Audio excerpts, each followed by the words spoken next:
Even if you brush in a rush, Brist Fluoride Toothpaste starts instant action against tooth decay. Brist, B-R-I-S-K, Brist.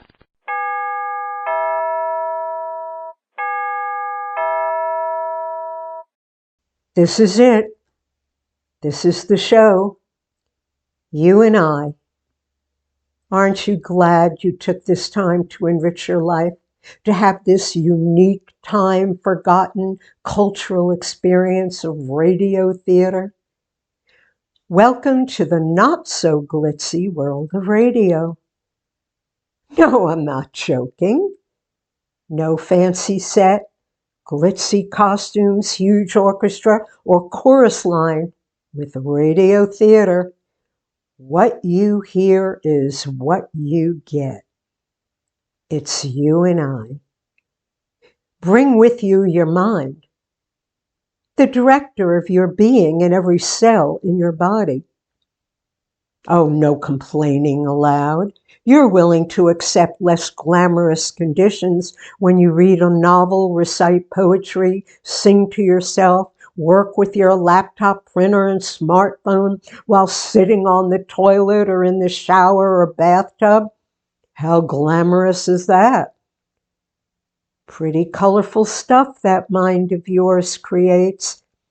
It's been a long journey to get to where you are today. I don't mean your trip from your chair to your radio, which you probably rarely listen to. I mean your journey since birth. Do you ever feel like an explorer? We're all explorers, explorers of a timeless cocoon. Every now and then we break out of our cocoon, which defines us, and we become freely flying butterflies. What color butterfly are you today? Or is today a cocoon kind of day? Maybe you're wishing I'd go away, or you're contemplating the radio knob to turn me off. Don't. Maybe I'll say something which will propel you out of your cocoon into yet another adventure of flying freely. I should introduce myself. I'm Fanny Luce Pupupski. No, I'm not joking. My parents, who passed on a long time ago, but still hang around, named me after two of my mother's idols, Fanny Brice, vaudeville, radio, and Broadway star, and Claire Booth Luce, journalist, playwright, and stateswoman. As Mom used to say, we wanted you to have strong role models. Interestingly, Pupupski is derived from a respectable Eastern European name, which means divine wisdom. Dad was going to shorten Pupupski, but being known as Poop Up or Poop didn't appeal to him. Mom almost didn't marry him because of his name. She chose to use her maiden name at a time when it wasn't socially acceptable. I never understood why, because her maiden name was Huffenball. Not exactly a huge improvement. My brother called me Little Poop or Poop for short.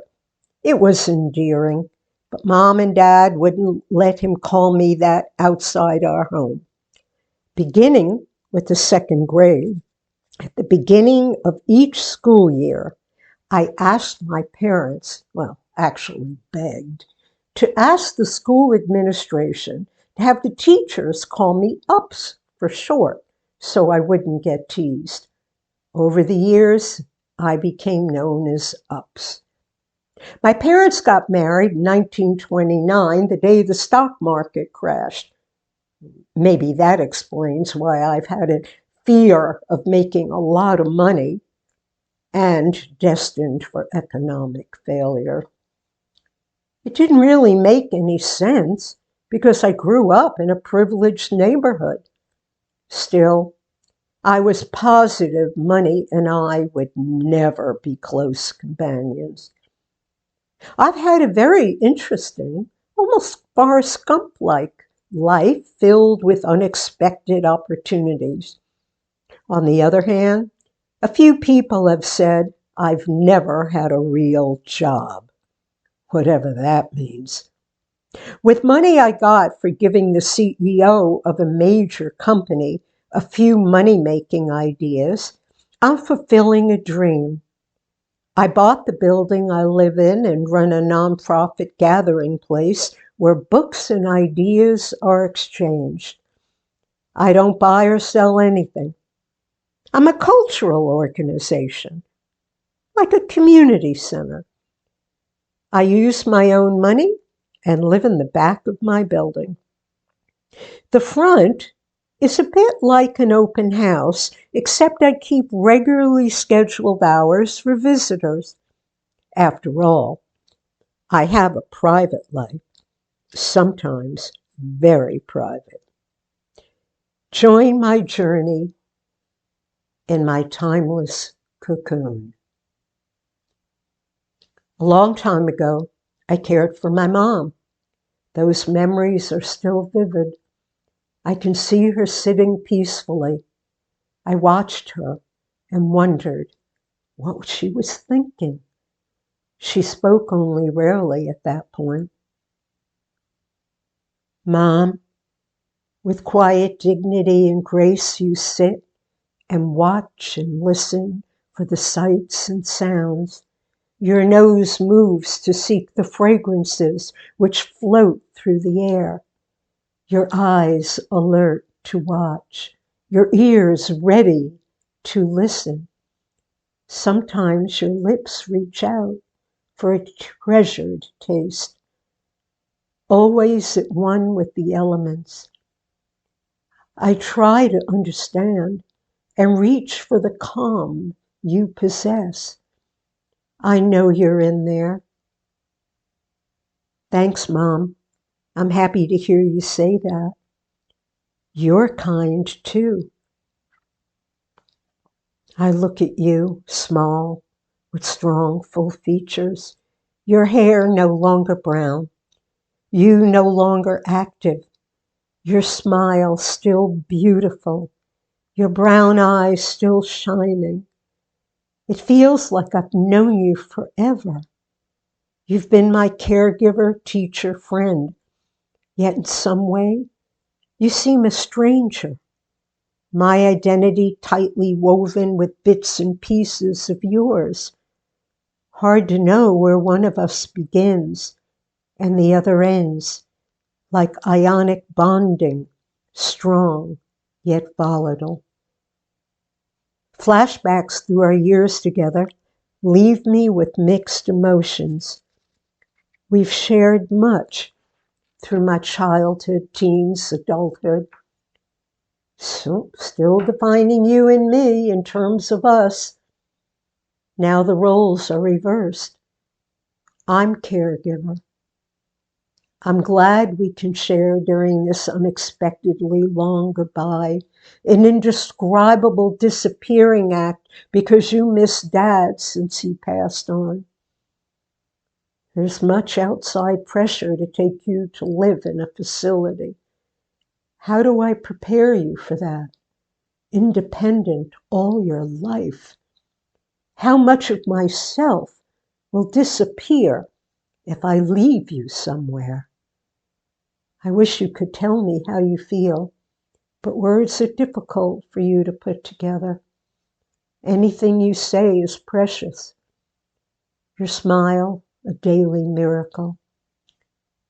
Someplace else isn't the right choice for us. You know that. Your sixth sense and spirit know.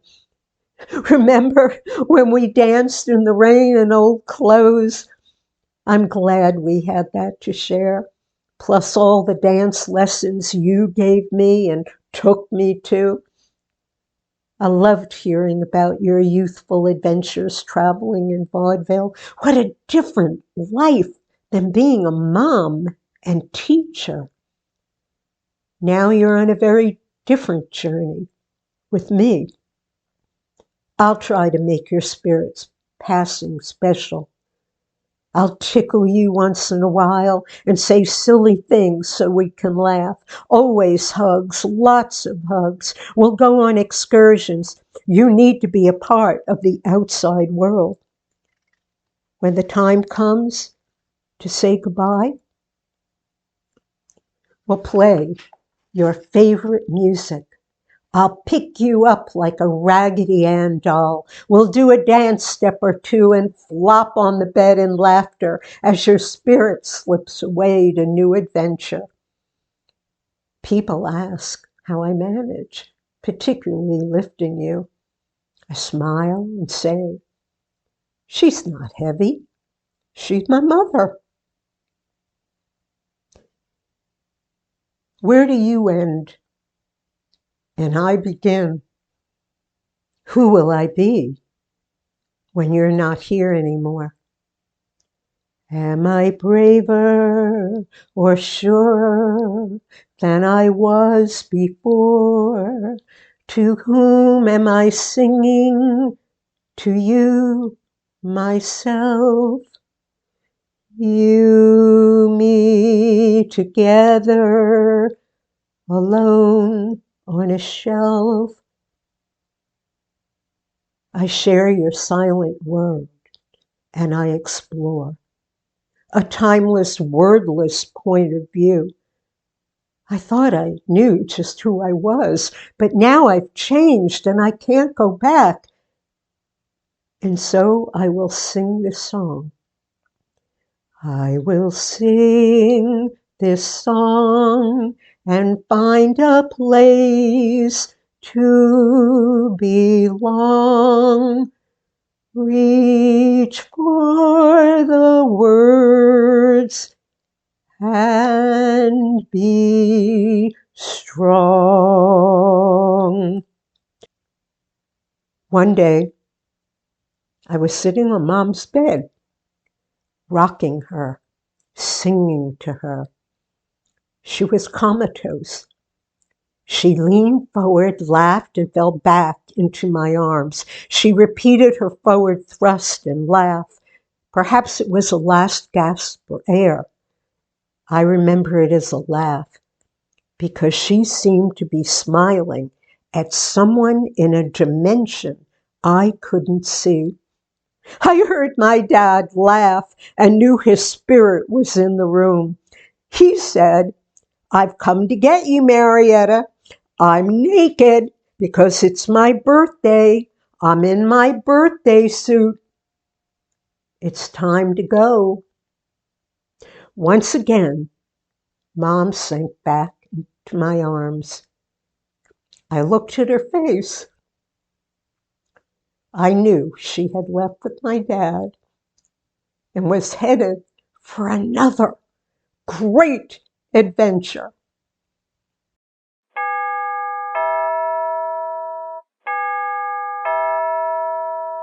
Even if you brush in a rush, Grit Fluoride Toothpaste starts instant action against tooth decay. Grit, B-R-I-S-K, Grit.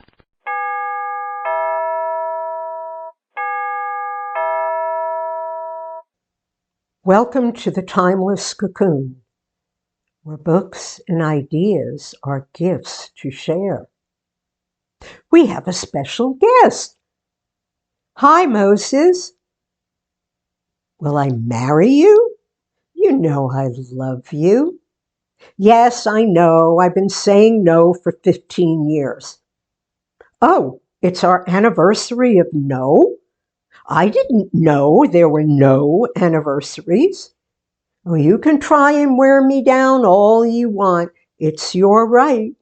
But I wouldn't count on my saying yes. Maybe I say no because I love to hear you ask. Gotta go so soon? I love you. Have a unique day. Safe trip. Productive meeting. That was my sweetie, best friend, confidant, significant other, you name it. Moses means the world to me. He's pretty hard to resist. Good-looking, brilliant, creative, hardworking, compassionate, friendly, great son, down-to-earth, funny, and a great handyman. Marriage? Marriage is an institution. I'm not sure I want to live in an institution. They're back. What, Dad? I don't want to get married. Yes, Moses is a great guy. No, there's nothing wrong with him. Yes, I love him. Listen, Andre. Okay, I know you're my father, but Andre feels friendlier. And you did want us to be friends, didn't you? You're changing the subject. I don't feel the need to get married. Having a sane, healthy, enjoyable relationship is a noble goal. Yes, I remember you and Mom were married 50 years. Yeah, Andre, I'm a little confused. You believe in marriage, but you don't think it necessary for happiness. You like Moses and you think I should marry him. But if I don't, that's okay too. But if I don't marry him, I'll have a tarnished reputation. There's no need to apologize. It's perfectly natural for you, my father, to think I don't need the warmth of a man. We're even. When I was very young, I thought Brother and I came from an orphanage, and the housekeeper was my birth mother. The only confusing thing there was she was a woman of dark color, and I was very light-skinned. Yeah, Andre, you might be onto something. If I don't marry, I could become the first Hebraic Christian Hindu metaphysical nun. Oh, God, this is getting way too deep even for me. Andre, I'll get back to you on this. We have another guest. Hi, Echo. Good to see you. Thank you. I've been practicing my sign language and enunciation so you can also read my lips. Are you here for a book or an idea? What book? I've got lots of those. Let me know if I can help. Excuse me, another guest. Simon, slow down. You'll live longer. What you need? An idea. Be patient. I'm tapping into the collective consciousness. If the guy you're meeting is such a know-it-all, why do you care about impressing him? Okay, tell him everything we've ever been, are, or will be evolving along a personal, pulsating continuum. You didn't get it? I'll repeat it.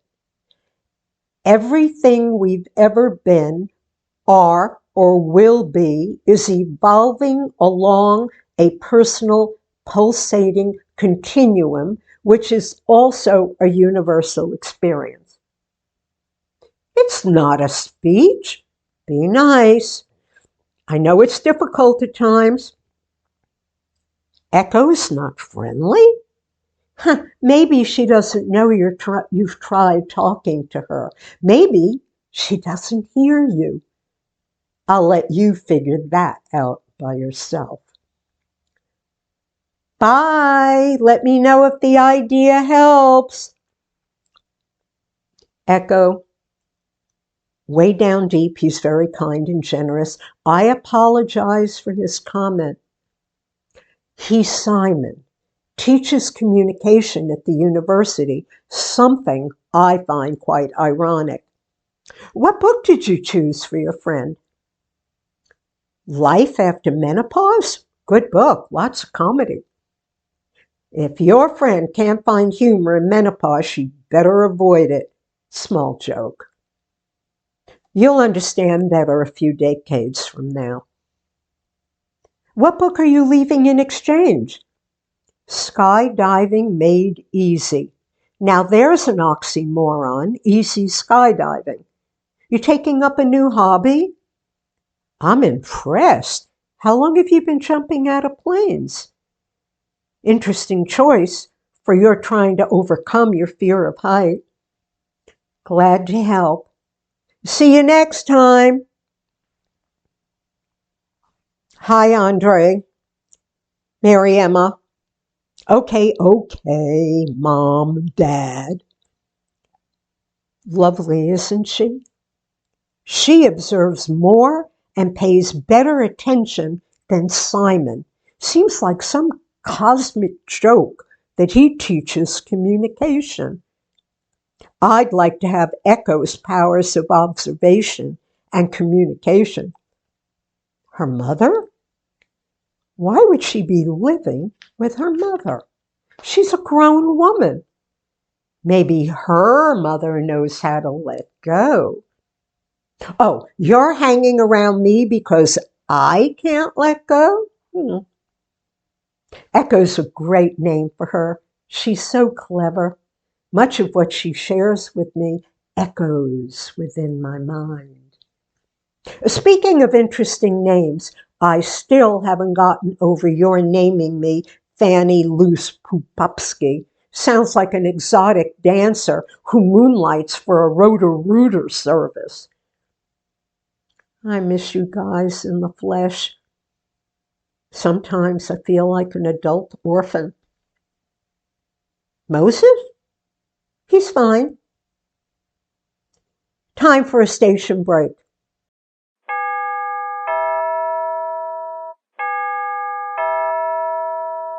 Even if you brush in a rush, Grit Fluoride Toothpaste starts instant action against tooth decay. Grit, B-R-I-S-K, Grit.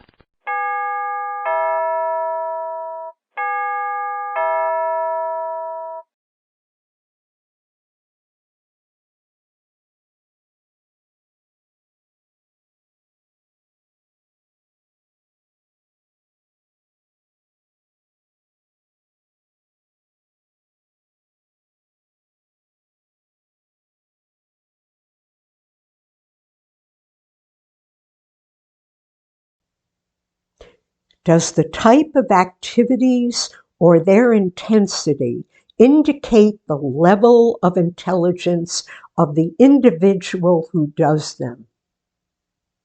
I don't know the definitive answer. I'm giving you an idea for your project.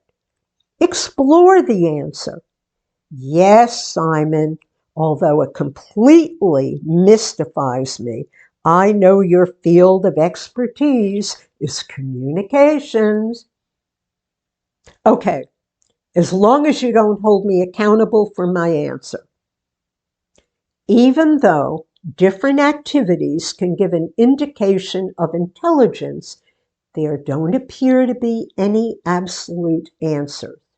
Einstein is a good example of specific intelligence driven by an intense interest in a subject. He seemed almost ignorant in some ways.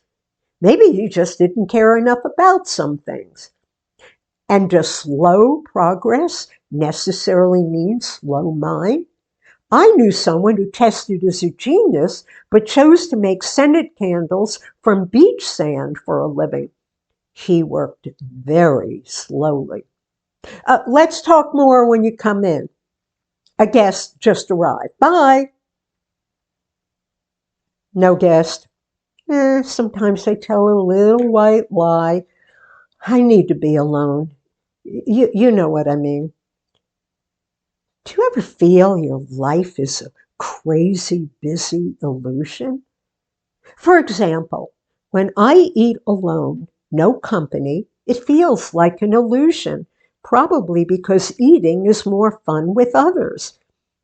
Sometimes I imagine myself in another life, way out in the field, working and eating my lunch alone out of a pail and drinking water from a jug. It seems natural, maybe because I sensed others were working elsewhere and also eating alone. Now, I usually have people around much of the time, especially if you include my wakeful revelry and my dreams during sleep. Sometimes during the day, trees, ground, and wildlife provide a different kind of company. The earth under my feet feels alive. I feel comfort in its strength. I get lost in the stature and movement of trees. Moses has been ill. I want to try an experiment with you. I want to share my desired outcome for his treatment. I need your help in visualizing to make it happen. After his treatment, we'll see how close we got to accomplishing our projection. Such experiments have been tried successfully, but never in radio theater with listeners. We're connected in a unique way. Radio audiences are special. Let's produce a collective healing energy. We each hold invisible crystals of healing energy in our hands. Let's send that collective energy to Moses, who's resting in the back. Illness is more than a group of symptoms. It can be a signal that something in our lives needs attention and rebalancing. Joy and laughter, fear and mourning are gateways to wellness or disease. If we don't honor all of it, our body grieves in the form of illness. We each have many goals and desires, but they aren't always in our best interest for growth. Each of us has a larger purpose, not only to ourselves, but to each other. We can help each other heal. Think of it as being part of a timeless cocoon within a collective, transformative journey.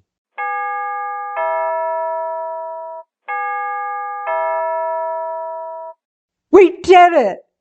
Moses is healing faster than doctors expected. They're amazed. They say he's a walking miracle. We're on our way. Moses and I are taking time for ourselves. We'll be gone for several weeks. I'll miss our visits, but I'll be back. You'll be back. Please keep in mind that whatever you do, you are part of something bigger than yourselves. We're all part of each other as we explore within a timeless cocoon, always waiting, but ready for the unexpected adventure. If you need a healing, send me and others a text. This is Fannie Luce Pupupski, better known as UPS, signing off for WKBCU PS Radio Theater.